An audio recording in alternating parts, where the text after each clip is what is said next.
Salut les prodiges, j'espère que vous avez la forme. Ici John de Side Business, la chaîne YouTube, l'agence qui veut vous apprendre à doubler, tripler vos revenus sans avoir besoin de quitter votre CDI.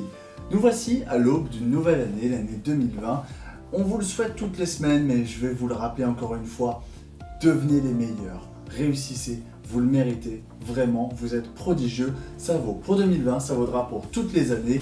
Si je suis là aujourd'hui, c'est tout simplement pour rebondir après ce qui s'est passé pendant les fêtes de fin d'année et surtout ce qui se passe après les fêtes de fin d'année quand vous avez empoché le chèque de grand-mère. Effectivement, eh bien Noël, cette belle période où les gens, les familles se réunissent et partagent de bons moments conviviaux avec de grands repas où on se farcit des kilos et des kilos de saumon délicieux, de foie gras dont on ne peut se passer et de petits escargots de Bourgogne.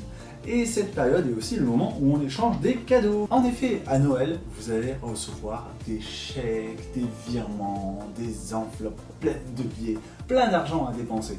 Mais vous avez toute l'année de l'argent qui rentre sur vos comptes en banque de toute façon. Et j'aimerais justement faire un focus là-dessus. C'est qu'à Noël, vous recevez une somme d'argent un peu plus importante que d'habitude et ça peut vous donner le sentiment d'être super riche. Vous sentez pousser des ailes, vous pensez que vous pouvez tout acheter, vous pensez que vous pouvez acheter ces objets dont vous rêviez depuis des mois. Et là arrive le thème de la vidéo.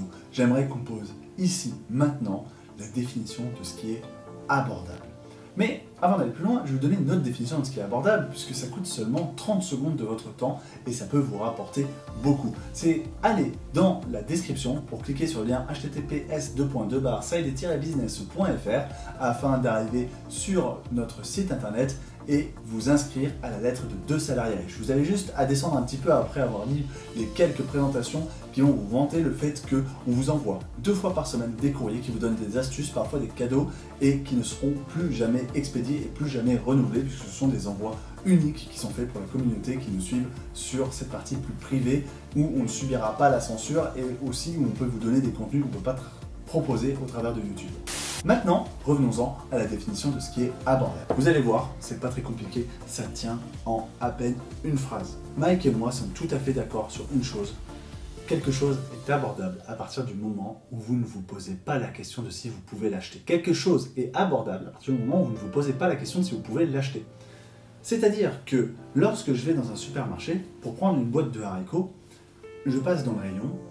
Je me dis, je veux pas forcément le top du top de la boîte de haricots, je sais que les haricots moyenne gamme sont à telle hauteur dans le rayon, je passe devant, je prends la boîte et j'achète. Si j'ai envie de m'acheter des nouveaux écouteurs, je vais aller à la Fnac ou dans n'importe quelle grande surface de multimédia et je vais aller dans les rayons et je vais prendre une paire d'écouteurs et je vais l'acheter. Je vais même pas me poser la question puisque c'est un produit dont j'ai besoin et je sais que peu importe le prix, je peux me l'acheter parce que en fait, je sais que c'est un produit qui vaut entre 5 et 50, allez 100 € pour les meilleurs et que bon voilà, je connais à peu près le produit, c'est même pas la peine que je me pose la question si je peux le payer, je le veux, je le prends. Par contre, si dès maintenant je voulais acheter la voiture de mes rêves, cette Maserati Gran Turismo dont je rêve et qui fait un bruit si délicieux, écoutez.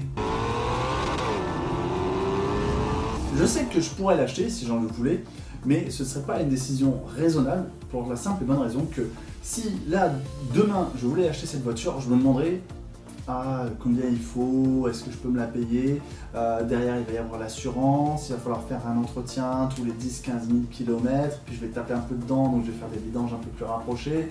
Alors les pneus, à mon avis les jantes c'est du 22, donc ouais, je posais tout un tas de questions qui sont d'ordre économique. Et c'est la définition même de ce qui n'est pas abordable. À partir du moment où vous posez des questions sur la possession d'un objet ou sur le fait de l'acheter, c'est que celui-ci n'est pas abordable. Et s'il n'est pas abordable, vous ne devez surtout pas l'acheter. C'est-à-dire que vous allez sortir de votre standard pour pouvoir vous procurer quelque chose qui est au-delà de ce que vous pouvez vous offrir. Ça va avoir une conséquence majeure, c'est que vous allez, à un moment donné, éprouver du regret. Je vais prendre un exemple personnel, encore une fois. Il y a quelques années, j'ai acheté une télé à Home Cinéma pour la modique somme de 3 000 € l'ensemble. Et au final, cette télé et ce Home Cinéma sont maintenant dans un appartement en Airbnb. J'en ai profité, pour ainsi dire, à peine. Et je me pose la question de pourquoi est-ce que j'ai foutu 3 000 balles là-dedans, alors que avec peut-être 2000 € de plus, j'aurais pu m'acheter un garage qui rapporterait tous les mois de l'argent sur mon compte en banque et qui serait donc un placement rentable, alors que là maintenant j'ai un produit que j'ai acheté 3000 € il y a quelques années qui vaut walou. Surtout, arrêtez d'acheter des trucs pour épater des gens que vous n'aimez pas. On va voir souvent des gens qui vont arriver avec leur nouveau téléphone, leur nouvelle voiture, poser les clés sur la table, montrer des trucs, une montre ou quoi que ce soit, non pas pour satisfaire un besoin ou pour satisfaire une passion, mais pour la simple et bonne raison qu'ils veulent être remarqués par des gens qui n'ont absolument aucun intérêt dans leur vie. Avoir la réflexion d'un collègue qui va vous dire « Ah, t'as acheté le nouvel iPhone ?» Ça va durer quoi? Une seconde de satisfaction, ça va se passer une fois pendant un repas au self à la cantine de l'entreprise. Le lendemain, ils auront tous oublié parce que la réflexion aura déjà été faite. Par contre, vous, les moins 1200 € sur votre compte bancaire, ils seront toujours là alors que votre ancien téléphone fonctionnait. Et le plus triste dans tout ça, c'est qu'en plus, il y aura toujours quelqu'un qui trouvera quelque chose à redire. Ah, t'as acheté un iPhone, t'es un riche. Ah, t'as acheté un iPhone, tu sais, Android c'est mieux. Ah, t'as acheté un iPhone, tu sais que des Chinois meurent pour fabriquer ces téléphones et des petits Africains qui vont chercher du lithium dans les mines. Donc quoi que vous fassiez, il y aura toujours quelqu'un qui sera pas content. Donc absolument achetez des choses pour vous parce que vous en avez envie. Et enfin, la dernière chose, pourquoi toujours rester dans un standard de vie qui est le vôtre? C'est qu'on est ici dans une chaîne qui a quand même pour vocation de vous faire vous élever et gagner plus de pognon pour devenir un libre et faire ce que vous voulez, quand vous le voulez, ou même si vous en ressentez le besoin, quittez votre employeur parce que vous aurez pu créer à côté de votre job une entreprise qui fonctionne et qui tourne, et bien pour ce faire, vous allez avoir besoin d'un minimum d'argent. Je prends l'exemple de l'investissement qui est le plus facile. Un banquier, il va regarder vos comptes. C'est-à-dire qu'à un moment donné, quand vous allez vouloir proposer un projet d'investissement à votre banquier et que vous allez lui demander de vous financer, celui-ci va vous demander des relevés de comptes bancaires des différents comptes bancaires que vous possédez. C'est-à-dire que vous allez arriver avec les relevés où il va y avoir tous les petits moins dessus. Et s'il y a beaucoup de moins, et en plus des moins qui sont vers des loisirs divers et variés ou des sociétés de multimédia ou des trucs risqués, il va se dire « Purée, ce gars-là, il est vraiment pas stable. » Il passe son temps à dépenser son pognon. Il y a la cigale, il y a la fourmi. Lui, c'est une cigale. Lui, il est là, il virevolte, il danse, il chante, il s'amuse.